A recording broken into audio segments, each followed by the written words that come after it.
পরে আল্লাহ এ প্লাস পাওয়ার জন্য বানাইছে, আর আপনার ছেলেকে এই এ প্লাস গুলারে নিয়ন্ত্রণ করার জন্য আল্লাহ বানাইছে। ওকে দিয়ে আল্লাহ কি করবে আপনি জানেনই না। একটা এ প্লাস, একটা এ গ্রেড একটা মানুষের জীবনকে ঠিক করে দিতে পারে না। আপনার ছেলেকে আল্লাহ অন্যদিকে যোগ্যতা দিয়েছে। ওদের মনোবল ভাঙবেন না, খবরদার খবরদার। ছেলে মেয়েদের মনোবল ভাঙবেন না। যাকে দিয়ে যেটা হবে তাকে দিয়ে সেটা করতে হবে, তার প্রতিভাকে সেভাবে কাজে লাগাতে হবে। তাহলে বাংলাদেশ আমাদের এই জনসংখ্যা জনসম্পদে রূপান্তরিত হবে।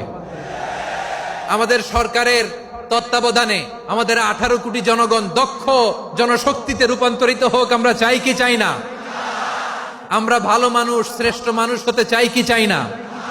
ওই জাপানিজদের মতো সৎ, ওই ইউরোপিয়ানদের মতো কালচার আমাদেরকে আল্লাহ তাআলা কোরআন সুন্নাহ অনেক কিছু দিয়েছেন। যেহেতু বর্তমানে আমরা দেখছি তারা সৎ, তাদের মধ্যে ভ্যালু আছে, সেগুলো আমাদের মধ্যে আনার দরকার আছে না নাই? আর ইসলাম দিয়ে আমাদের জীবনকে সাজাতে হবে, ইসলাম দিয়ে আমার পরিবারকে সাজাতে হবে। ইসলাম থেকে, কোরআন থেকে প্রেসক্রিপশন না নিলে জীবন সুন্দর হবে না। কোরআন থেকে প্রেসক্রিপশন না নিলে সমাজ সুন্দর হবে না। কোরআনের প্রেসক্রিপশন না মানলে রাষ্ট্র সুন্দর হবে না। কোরআনের প্রেসক্রিপশন অ্যাপ্লাই না করলে শুধু দুর্নীতি দমন কমিশন দিয়ে দুর্নীতি বন্ধ করা যাবে না। এজন্য কোরআনের আইন আমরা চাই কি চাই না? প্রিয় ভাইয়েরা, হিউম্যান রিসোর্স ডেভেলপমেন্ট, মানব সম্পদের উন্নয়ন, আমাদের সরকার যেন এদিকে নজর দেয়। আমরা যেন এই ব্যাপারে যত্নবান হয়ে উঠি।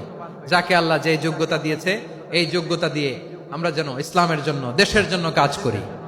আমরা যেন আমাদের স্কিল ডেভেলপ করি, আমাদের পটেনশিয়ালকে ডেভেলপ করি।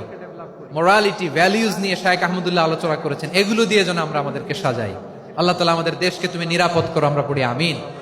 আল্লাহ আমার 18 কোটি জনগণকে তুমি জনশক্তিতে রূপান্তরিত করো, আমিন। আল্লাহ আমরা হাতে হাত রেখে, কাঁধে কাঁধ মিলিয়ে, ভাইয়ে ভাইয়ে যেন এই দেশকে গড়তে পারি, আল্লাহ তুমি তৌফিক দান করো, আমরা পড়ি আমিন।